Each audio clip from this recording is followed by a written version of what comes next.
what would they say is like baseline foundational things that we can get in that can have repair, without coming from like a need to fix and bypass things for like a quick fix when we actually haven't given it enough time to sit in it, but then we stay too long where that can create a bigger gap, and then in time can actually widen. What's the sweet spot, and what's some... Sure, I'll give you like a 4-point framework that just could be useful just for simplicity's sake, right? So I think, and I'll elaborate on all of them. So agreements,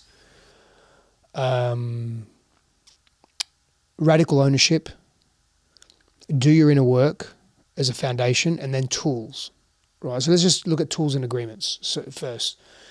So agreements are, how do you want to argue?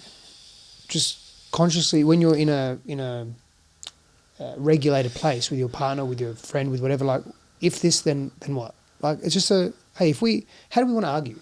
Do we want to scream at each other? You don't have to have a decibel reading in the house or anything like that, but like, how do you want to argue and do conflict? You know? Now that comes, all these are interconnected. Like, doing your own inner work means that you know your triggers. You're aware of yourself, therefore you can take radical self-ownership. So doing your inner work, Samantha may say, yeah, well, I know I'm anxious. Like, I have an anxious attachment style. Like, so cool, you guys get to agree. Like, a tangible example could be, well, you may be avoidant, and your shadow go-to is like, get the fuck out, I'm out of here. And hers is cling. So where do you guys meet in the middle? In terms of when conflict arises and you start feeling tension, and you guys want to do the things that you normally would do when you were 5 or 6 or 12 or whatever, how are you going to do it differently? So there's an agreement in how you are, and you've got to meet those, you've got to honor those agreements.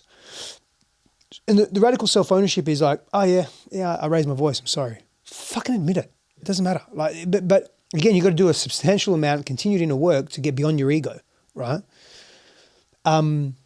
Tools, an example could be NVC, nonviolent communication, the Imago dialogue. Like, how do you guys want to communicate? How do you want to actually talk with each other? Do you want to seek to understand, be empathetic, give feedback, actively listen, repeat back what they're saying? It's part of the Imago, right? NVC, do you want to communicate in more objective language? Again, it's not cold or anything like that or brittle. It's just, you're removing the meaning making and the story making around it, and you're just saying, hey, observation, this is what I observed. This is how I felt. You're not making it about them like, oh, you did this and it's your fault and now I feel because you made me feel that way. No, I just feel this way. And again, like, do your inner work, take responsibility. Hey, I feel this way because this reminded me of when I was a little kid. This used to happen often, so I'm reacting to that now. I'm regressing. Like, you're having mature conversations. I'm time traveling. My nervous system, my psychology is time traveling.